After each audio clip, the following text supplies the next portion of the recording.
everything you need to know to declutter your life. It's got to go live, man. Hi. Please.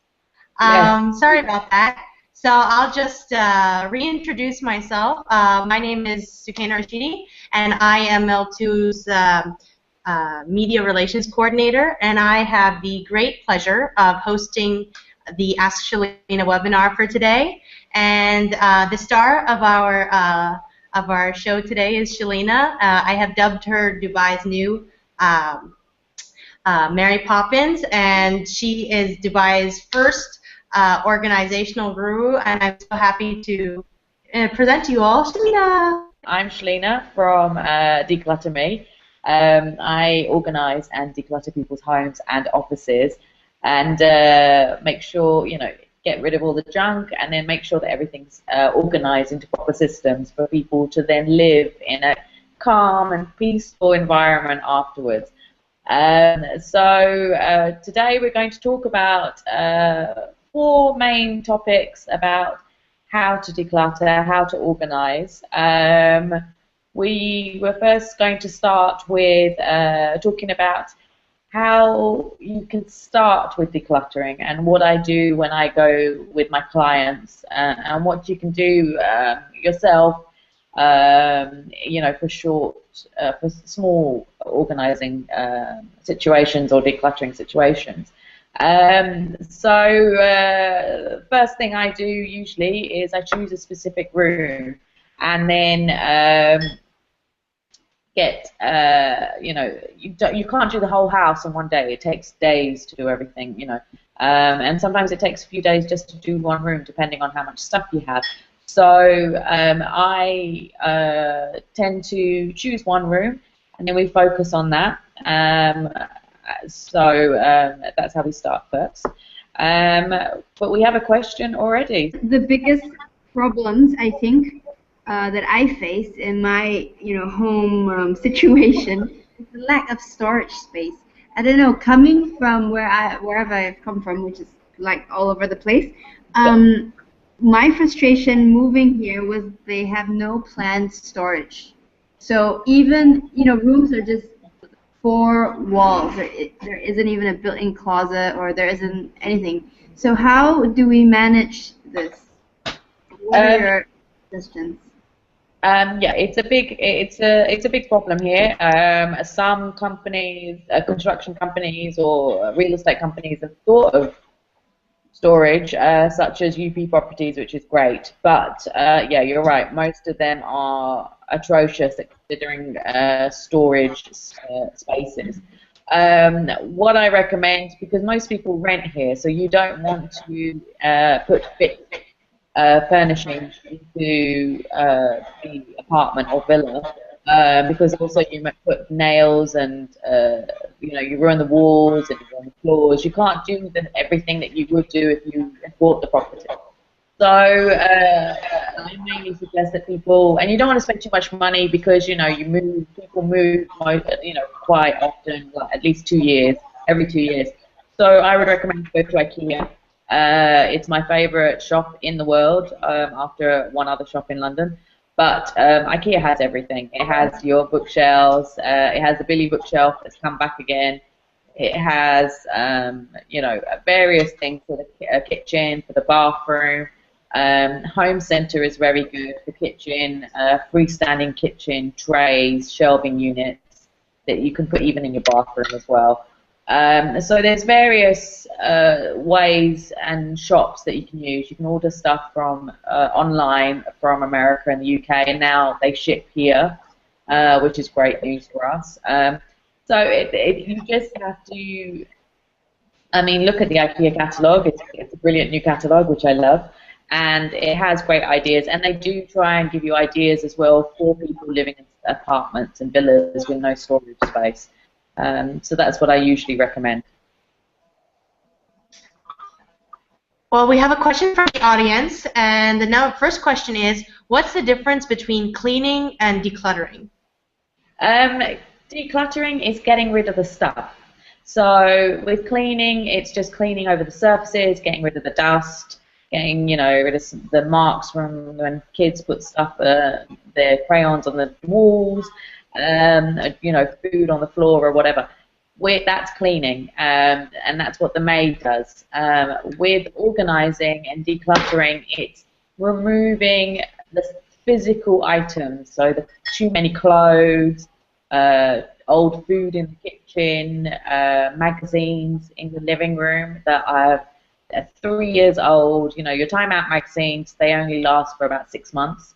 Then the information is usually obsolete. So they're the kind of things that you need to get rid of. You need to declutter those items so that you've got breathing space in your house and your office, and you can then, you know, maybe buy some new things, but not too many new things, because you don't want to bring more junk into your house. So that's the main difference between them two. We have another question from our audience members, and that is, I have a maid. How can I teach her how to declutter? With maids, I do train maids for clients. It's one of the part of the package when I do the decluttering and organising. And I find that you can't just give a class, and you know, you have to do it physically. And usually I get the maids to help me while I'm in the villas or in the apartments, so they see what I'm doing, they see what I'm getting rid of, they see how to also ask their client, you know, their boss, how to ask to get rid of things, you know, because they're very scared sometimes of asking. They don't want to rock the boat. But you have to be firm sometimes and say, yes, you bought that expensive olive oil, which is 10 years old, you need to get rid of it. So there's things like that, or maybe olive oil is a bad example because it could last. But you know what I mean, like, so there is, you know, you need, I train them and explain to them, and then I show them, because sometimes, you know, they don't know how to create the systems, so you need someone to help create the systems, say in the kitchen or in the bedroom, and then you show them what the new systems are so that they can then use those systems in future. So, but it can be difficult, and especially because of the relationship between the boss and the maid, it can be hard to teach them these things. So if you get an outsider to come and help, it sometimes alleviates the, you know, the negative feelings that might arise from doing this. One of our audience members actually wrote something that I'm sure we can all relate to at some point, and the audience member said, how can I figure out what I need to get rid of? Everything is needed. I will use it at some point. That's my father's token motto phrase, uses it all the time, and it's not true.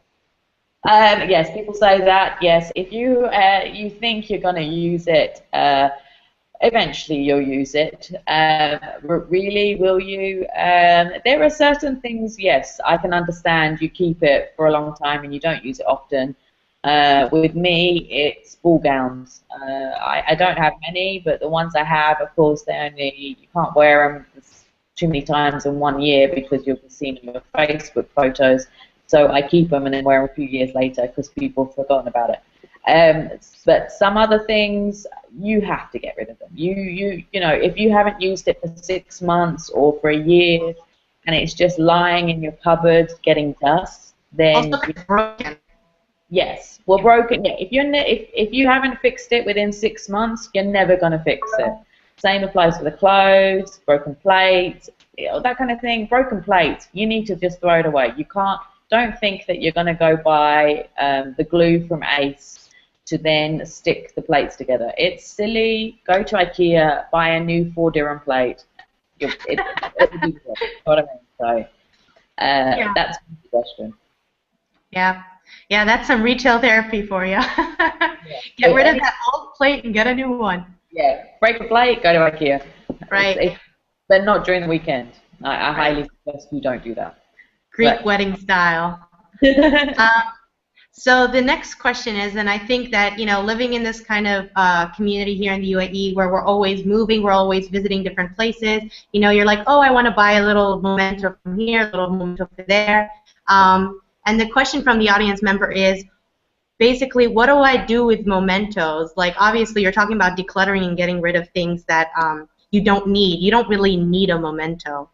Yes. So how do we deal with that when it comes to decluttering? It depends. It depends on the value, the sentiment. I have had clients that have kept mementos which have no, they're gifts from people.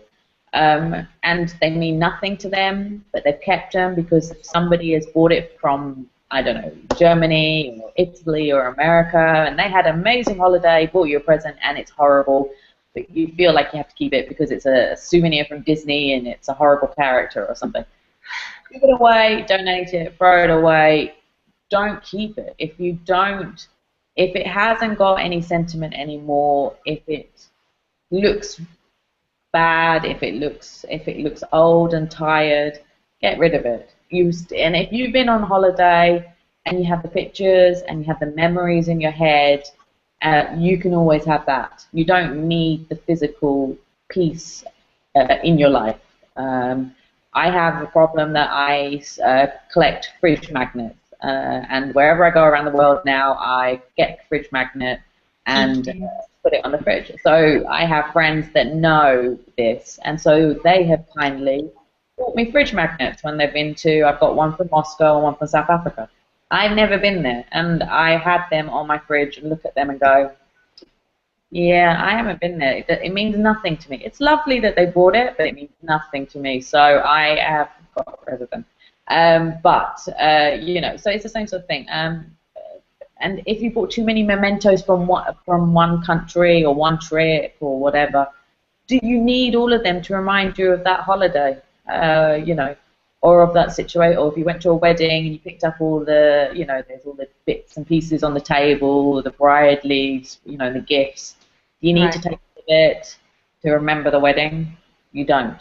Don't take it, I just personally, something that I've started to do now when it comes to buying mementos or buying stuff from other countries is basically finding something useful to buy.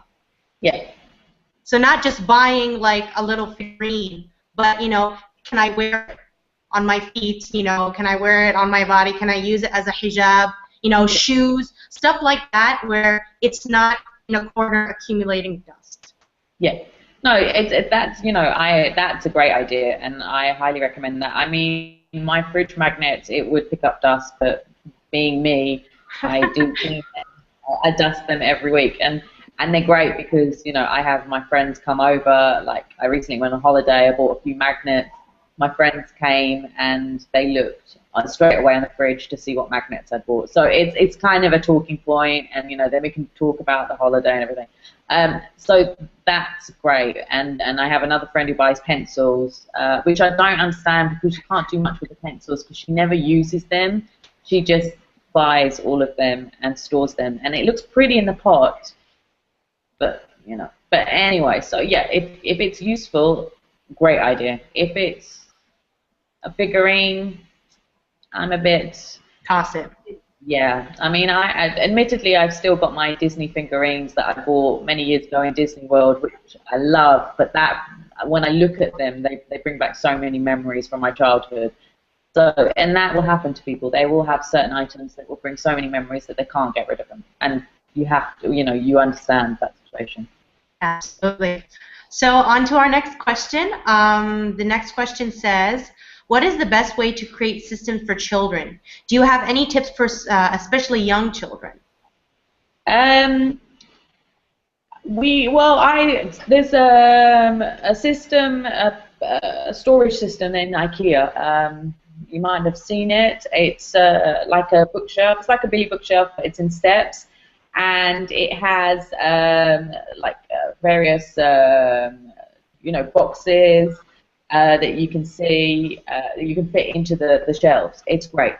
And then you can put, you can label the boxes and you can put different toys into those boxes. So I always recommend that, and it's quite neat and it's quite nice because you can then put photo frames of the kids and the family on top of that. So that's one great storage unit that I recommend for all parents because they always will have ones that will have lots of toys. And you can separate, so you can put like the toy cars in one, Barbie dolls in another, because they're quite big bins or boxes to put into that unit.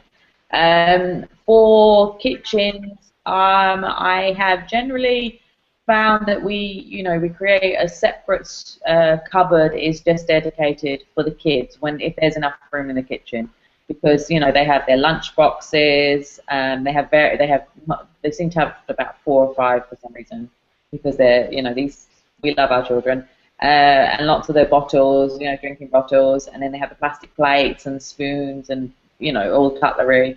So they have a lot of things, the kids nowadays. I remember I only had one My Little Pony lunchbox, but they seem to have a lot nowadays. So, make a separate cupboard for them, and you can then put their special food, their special drinks they get and everything. You can put that all into a little box into that cupboard as well.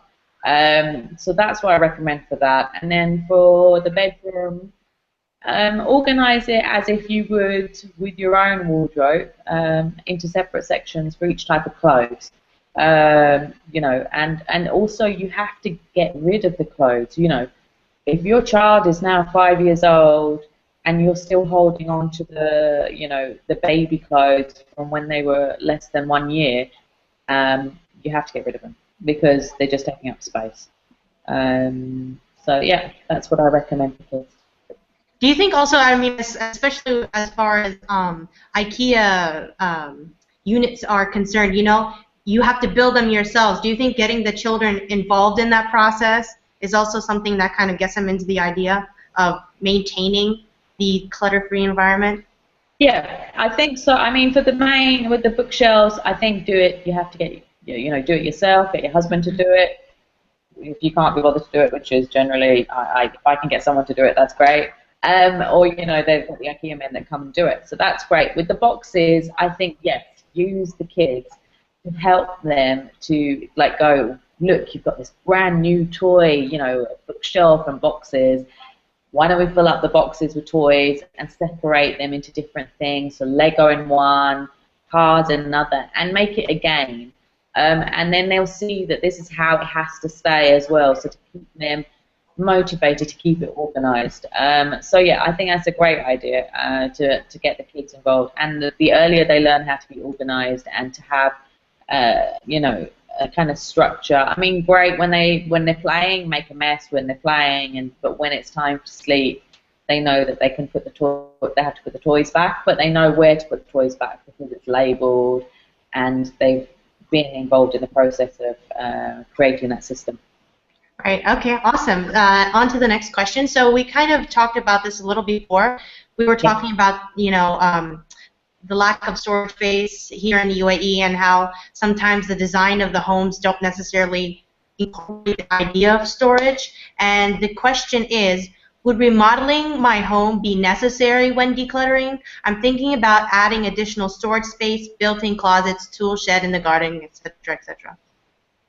Okay. I would query what they mean by modeling.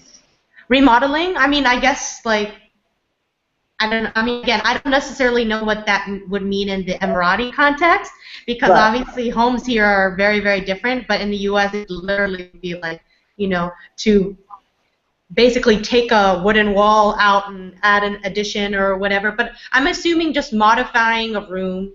Yeah. I'm guessing by rebuilding it somehow. If you own it, yeah, you can do that. And I know some people, some clients have done it in Arabian ranches, in the villas there. But you have to note that for certain developers, you have to get permission. From Nikhil and Emar, you have to get permission to do anything with the structure of the building. So it can be difficult to do that kind of thing. And there's so much bureaucracy as well. So if you can use what you have within the rooms and then just put in storage units, shelves, boxes into there without altering the walls, I think that would be more advisable. But then saying that, I'm not a fit out. I don't have a huge knowledge on interior design and fit outs in that sense. So you'd have to talk to someone, in that kind of field. Mm-hmm. And do you think, like you said, you wouldn't advise that at all because it's just very, very complicated and probably won't be approved, right? Yeah. And the thing is, I mean, I've had, even for my apartment, the tiles were broken when we moved in. and that was a defect from the developer, so they had to fix it, and they fixed it twice, and there's still tiles broken. So, you know, the workmanship sometimes, and this was supposed to be a good company that did tiles, so the workmanship sometimes it's not great. It causes, you know, you have to take time off for them to be in the house to do all the stuff that needs to be done, and it just causes a lot of upheaval. You really have to, you know, if you own the property, I think, yeah, consider it, but really consider whether it's worth all the hassle, and also, you know, because, you know, will you be able to get the permission to do that? You know, because if it's not possible, then you've wasted money to start this process, which you could have used then for something else to do, you know, like buying more shelving. So yeah. Yes. So guys, don't remodel your house. It's just a headache. I think that is the summary of that. Yeah. Very yes, easy. It's an easy thing. I mean, we do it in the UK and in the USA. It's a big industry. You know, you go to in the UK, you go to B&Q, you buy all the material, you do it, or you get people to come in and, you know, it adds value to your home, which is different. Basically, when you resell your house, or if you have plans, it obviously adds value. But in this case, culturally, it doesn't make any sense, like you said, because you are just renting. There's really no point in remodifying. Exactly. There is just, if you're renting, what is the point of spending money on something that you then will have to leave after a few years? You know. Yeah.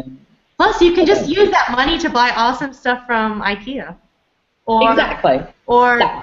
There you go. Or any other kind of storage unit area. Yeah, so exactly.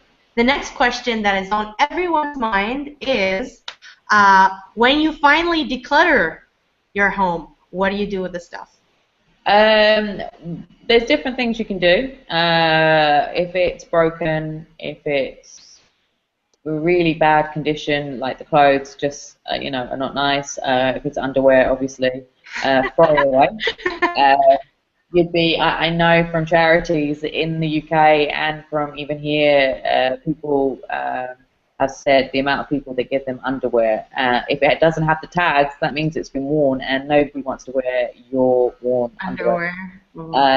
So don't give that in for charity. The other option is charity. There's a lot of charities here, and it's always good to help them. I strongly encourage it. I liaise with certain charities to, you know, see how I can help with the help of my clients, you know, when we're donating stuff.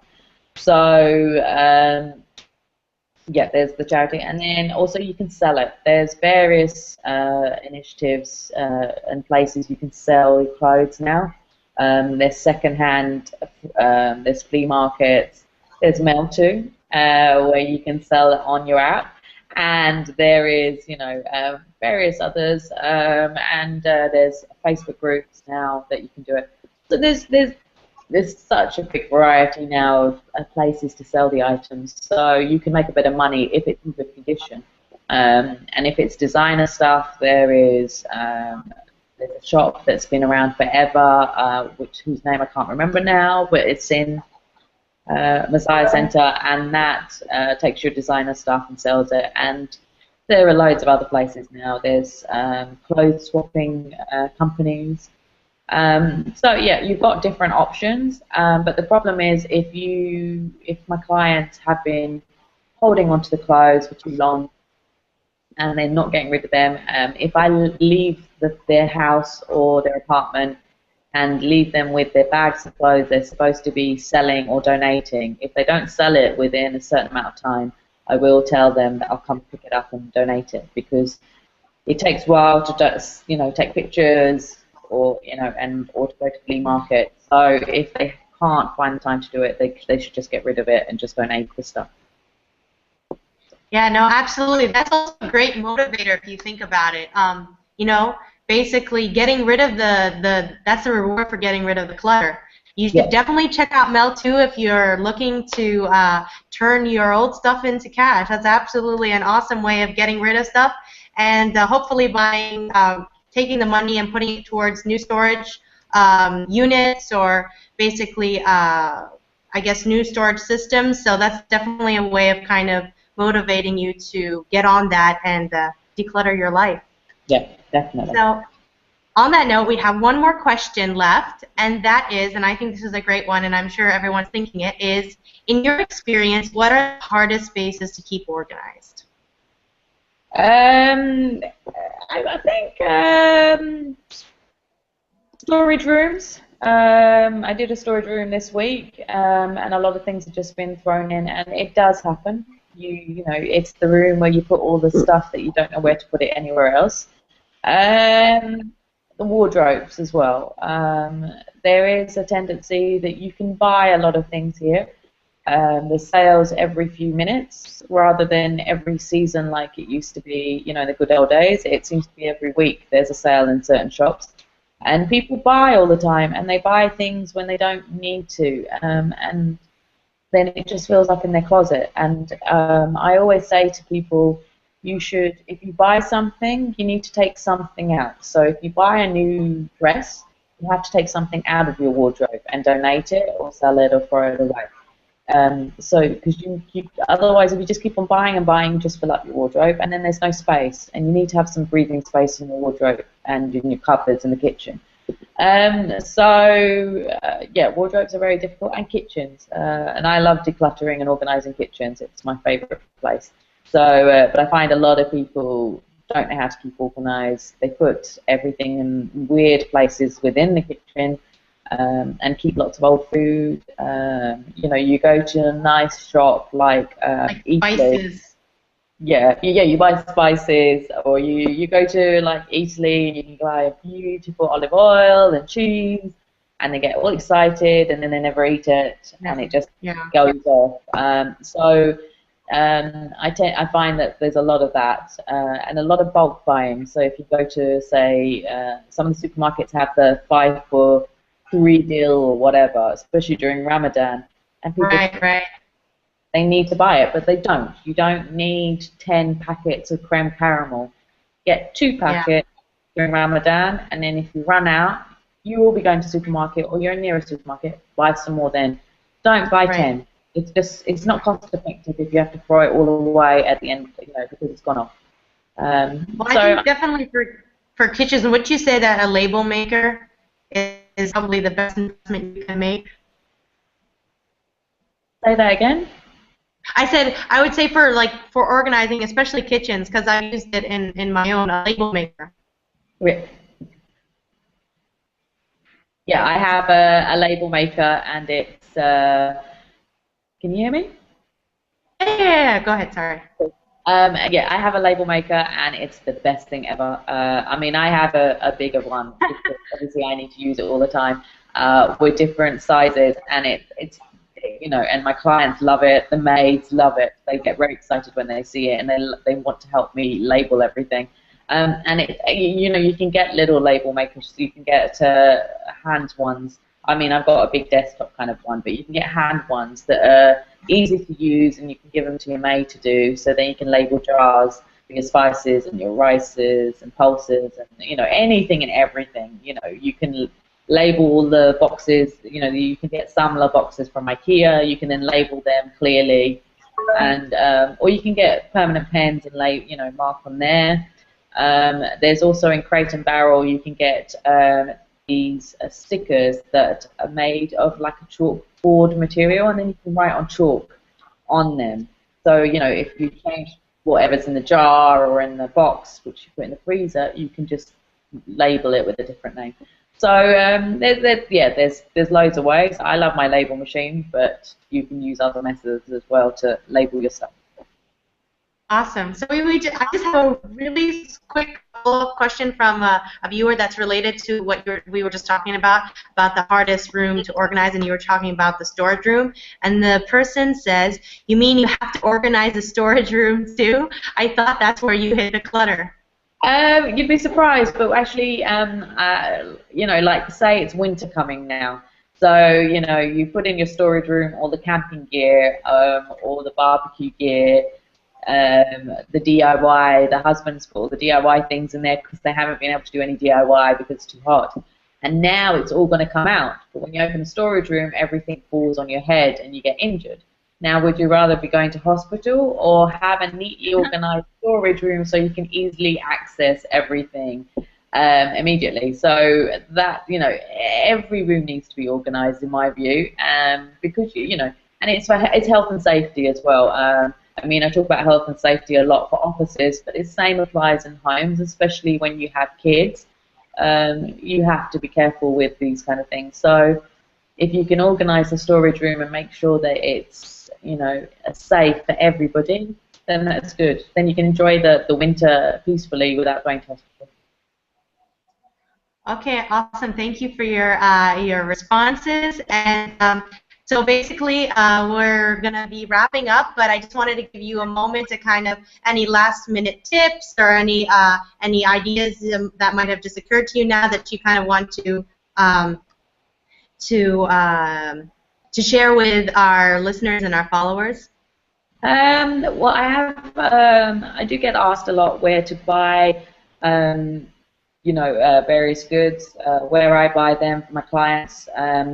And, you know, I've said IKEA millions of times, and I've given them free advertising, but IKEA is the best place, and there is, you know, the one in Dubai and one in Abu Dhabi, so it's easy accessible for everybody in the UAE, and they do have a lot of things that are useful. The Samla boxes, which are the clear plastic boxes, are great, and the jars that you can get for the kitchen, it's brilliant. There's also a new Swedish shop in Murdic called Clas Olsen, which I've done a review about. They have very good things as well, and storage solutions. They have really pretty jars. They have boxes that are really clever, and some really cool, neat boxes, you know, like wooden boxes that you can put in the kitchen, laundry baskets. So that's a great store as well. And that has also other things. So it has recycling baskets. It has like normal household items, which, you know, you can't maybe buy in IKEA. So I highly recommend going to that shop. Also, there is Daiso, which is the best shop ever after IKEA, and Yeah. it's just awesome. I love that place. Little boxes and everything, and they're copying a lot of the stuff now that you can buy in Muji, which is another brilliant, clean, aesthetically pleasing looking shop with storage solutions, but it's very expensive. But Daiso is copying Muji, which I maybe shouldn't say, but if you can go to Daiso, you can get the same thing as you could in Muji for less, for like 9 dirhams. So they're the ones in the UAE that I highly recommend. The one sometimes has nice stuff, but sometimes it's, most of the time, it's trinkets and bits and pieces to make your house look pretty, which I think will add to the clutter. But they have very good kitchenware. And then you can also order online. So you can order from a lot of the shops in America and the UK now, and so that they can ship it here. You don't have to pay the tax, but you have to pay shipping. And if you have a shop and ship account, it's easier to ship it here. So you can buy from the Container Store. And another place is Zara Home, which I forgot about, but they have really pretty boxes and storage solutions in really lovely colours and nice designs. And they're brilliant if you go during the sale as well, so it's worth waiting for the sales, which are every month anyway. So that's where I mostly buy. There's always other places as well, but I put them up on my Facebook, on my Twitter account. I give tips every hour, so people can check them out whenever they want at Declutter Me. Okay. Well, I'd just like to thank you again for Shelina for joining us today. I've really learned a lot from this little session we've had. If you're interested in learning more about Declutter Me, definitely go to Shelina's website, go to her Facebook page, her Twitter account, and if you want to learn more about Mel2 Marketplace, you can go to our blog, you can go to our various Facebook websites and verticals, and you can also follow us on Twitter. And if you didn't get enough of us today, there are actually other podcasts that you can follow. When you go to our website, you can actually check them out. There are other Ask Shelina sessions, and we're actually very excited to announce that we are collaborating with Shelina again for a webinar that we're calling Guess Who's Coming, and basically that's going to be a very exciting 1-hour decluttering session with Shelina. We're going to be watching Shelina with a lucky winner who will win a spot on the Guess Who's Coming webinar, and we'll basically actually be able to watch the process of her helping somebody declutter their home. So that's all very, very exciting. If you missed this, or if you want to share this with a friend, it will become content on the Mel2 website, so definitely check that out. Is there any last words, Shelina, that you'd like to share? No, just thank you very much for having me, and thank you for all the questions as well. And if anyone ever has any more questions, they can always contact me. But thank you to Mel2 for having me today. Thank you for being here. Okay, guys, well, that's a wrap. We'll talk to you later. Thank you very much. Take care. Bye. Bye.